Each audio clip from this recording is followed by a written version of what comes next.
Ryan Noble standing by from CNN. Good morning, Ryan. Good morning. Good morning, Bill. How did you enjoy your visit to my hometown? I did enjoy it greatly. I went to Lucille Ball's childhood home, and it was really pretty cool. Yeah, it's southwestern New York. Beautiful place. Beautiful part of the country, I think. How much it looks like Utica at times, though. It's kind of funny. Yeah, a lot of similarities, no doubt about that. There are a lot of vacancies, I noticed. But I do have to say that the new first of all, I went into both of the Lucille Ball, Lucy and Desi museums, and they're unbelievable. And we got a chance to meet the woman who she and her husband put a lot of money into it, a lot of $500,000 into it. Additionally, the International Comedy Center is unbelievable. Yeah, that's what I've heard. Yeah. I mean, I think that, having grown up there and not a lot of people have heard of Jamestown, New York, we always were very proud of the fact that Lucille Ball never forgot her roots. She would talk about Jamestown on her show. So it's kind of neat to see that it's getting so much attention and that they're keeping it there in Jamestown and not trying to do it in a bigger place. Yeah, and the story about this house, it was actually Lucy's story. It was her grandfather's house. He lost the home after a child was shot and killed, or I believe shot and paralyzed, and then later died. He went to jail for that because there were underage kids that were doing target practice, and they blamed him for it. So it's really quite a story. And then they bought this house back and completely restored it to what it was like when Lucille lived there as a child. It's really quite incredible. Yeah. I remember as a kid driving. That was on our route to church every Sunday morning. We drove by that house. There's Lucille Ball's house, and there weren't a ton of tourists back then. So the fact that it's getting all this attention is great. Yeah, it's pretty cool. All right, let's speak of attention. You are in Ohio, am I correct? Yes, I am in Westerville, Ohio this morning, which is just outside Columbus. This is part of this major special election that took place last night. And, I think the Republicans probably going to squeak out a win here. But, man, if you're a Republican, you've got to be nervous about what this means for House races like this all across the country. I mean, I think the Democrats view this as perhaps the 60th most competitive race on their list of House seats that they could flip. So the idea that it took $5 million, $4 million more than the Democrats spent, and a visit from the president, and they might only win by 1,000 votes. Yeah. Probably not a good sign for these races across the country if you're a Republican. In fairness, though, is it a real indicator? I mean, and you would know because you were there. Was turnout low, and was the excitement level low because this was a special election in the middle of vacation time, summertime? Yeah, I think that's a very good point. I mean, this is a really unique situation to be in, that they had voters are not accustomed to casting ballots the first week in August. There's still a lot of people on summer vacation. I think all those things are true. I think despite all of that, turnout was more than what they expected. I know in just the one polling location that I was at in Franklin County yesterday, they said they got double what they expected from turnout. So I don't think that turnout was low by any stretch of the imagination. It's probably going to be somewhere around the 50% mark when it's all said and done. Probably more voters will turn out in the general election. But, Bill, this is a seat that Republicans have held faithfully for 35 years. Yeah. President Trump won here by 11 points last time around. Turnout shouldn't matter all that much in terms of the raw outcome of the vote. So, I mean, it's at the very least a glimpse into what Republicans are thinking here. And what I think is also interesting about this seat and why people are giving it so much attention is that it's one of these seats that, kind of abuts an urban center. So you've got, these suburban districts which have traditionally gone for Republicans that have a lot of, higher educated white voters, suburban soccer moms, so to speak, voted for Donald Trump and maybe voted for George W. Bush, but have now seen his presidency over the past year and a half and are just growing increasingly uncomfortable with him. And if that trend continues throughout the rest of the country, that's where I think Democrats think they've got a chance to take back the House. Well, and interesting how, when you think about it, what a waste of money. You would have thought that the process would be we appoint someone for the next 3 months, and then you have an election in November. But no, we hold a special election in August, and then 3 months later, the same two are going to be battling it out all over again for the full term. I had a voter come up to me yesterday at the polling location we were at, and he's like, "Why are we doing this? This is such a waste of money." Yeah. He's like, "I'm a business owner. If I ran my business like this, I'd be out of business." And it's got something to do with Ohio law. They can't have the seat vacant for a certain amount of time. But really, the person at fault here is the congressman that left, Pat Tiberi. Yeah. He got a plum private sector job and wanted to take it as soon as possible.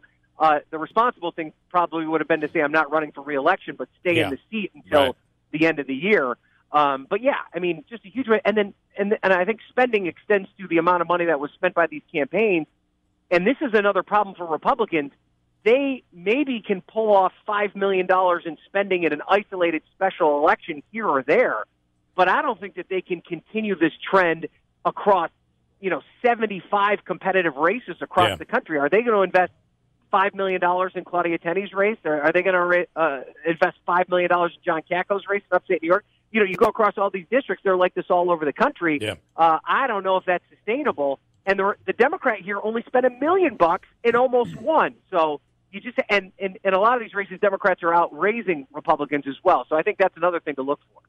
Interestingly, we just learned that President Trump is going to be in Utica on Monday. I saw that. I saw that before I came out with you. Yep.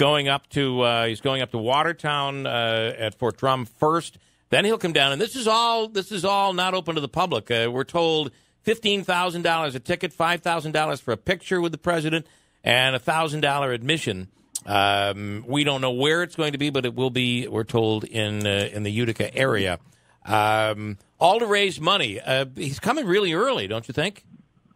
Well, I think it's interesting on two fronts. One, after what we saw here in Ohio, similar district to Claudia Tenney's district in many ways, and the president going all in this race and it not necessarily working out, the fact that she's willing to embrace the president, that's one thing to look at. But the other fact that they're not holding a rally, but instead he's just going to raise money, and that could change. The president's schedule is always up in the air. He may end up doing something that's more public, too.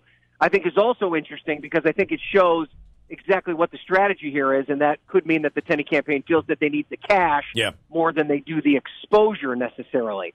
Do you find that around the country, the advance team says there's nothing going to be anything public, this is going to be private, and then later at the last minute they decide to do something public? Does that happen? It doesn't necessarily. I'm not going to tell you that that's a trend, that happens all the time. But what I will say is that the president's schedule is always up in the air. We, especially this president's schedule, you never know exactly what he's going to do. And then the other thing that could happen is they say they're going to do this private fundraising event, and then all of a sudden there's some sort of a very managed meet and greet somewhere, where they'll go to some local place that, Congresswoman Tenney has gotten money for, something along those lines. It's near and dear to her heart. And the president will go there and shake people's hands, and they'll have a local news pool there so that it gets on the local news. You could see something along those lines as well. We are hearing you never know. We are hearing that we could expect probably something far more public, rally type happening for her in October. This is a tight race. This is one of the top 10 toss-up races in the country. No doubt. And I think even more competitive than where I am now in Ohio, and which is why I think it's interesting, the Claudia Tenney strategy, and maybe she's right. I think that in many districts similar to hers, you're not going to see this full-on embrace of the president like she has taken. And I was wondering, based on what we saw here tonight, if maybe that was going to change some strategies for Republicans across the country. But you see the president already spinning it, suggesting that had he not come here, then the Republican would have had no shot because he boosted enthusiasm in some of the more red parts of this district. So you're going to see it. I think that Congresswoman Tenney has made it clear where she stands with President Trump. To her credit, she's stuck by that. She's not wavering.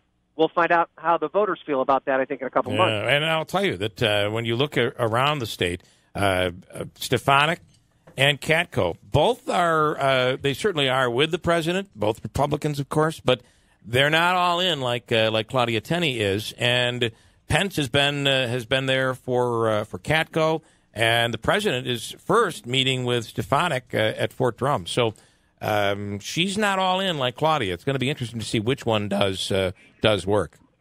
No doubt about that, Bill. We just got a statement, by the way. Do you have to go right now, Ryan? I do have to go. Okay, I'll talk to you soon. Thank you. All right, buddy. Thanks, Bill. Okay. Ryan Nobles, he's about to go live on CNN right now, so he had to go. Tenny just released a statement on the president. Just minutes ago, it doesn't look like there's any additional details other than what we learned from Carol Palladino today, but her statement is President Donald Trump's historic visit to the Mohawk Valley is symbolic of the importance he and I place on serving the forgotten people of upstate New York.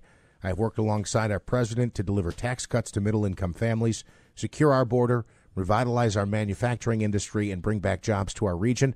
We're honored to have President Trump's commitment to continuing to deliver real results for our region's hardworking families, small businesses, family farms, and veterans. It says, background, next Monday, President Trump will visit Central New York for the first time as president to campaign for Claudia Tenney. There we go. Been an interesting show today. This has been pretty big news, and you can imagine it'll be big on Monday and Tuesday as well, as we all anticipate the president, where he's going to end up being. I don't know when we'll find out where he's going to be, but apparently that is a security issue. So if we knew this morning, we probably wouldn't be saying it, because those Secret Service people, they're always watching. I had that happen to me once. Let me tell you, they don't fool around. I actually did too. I'll save it for another day, but they don't play around.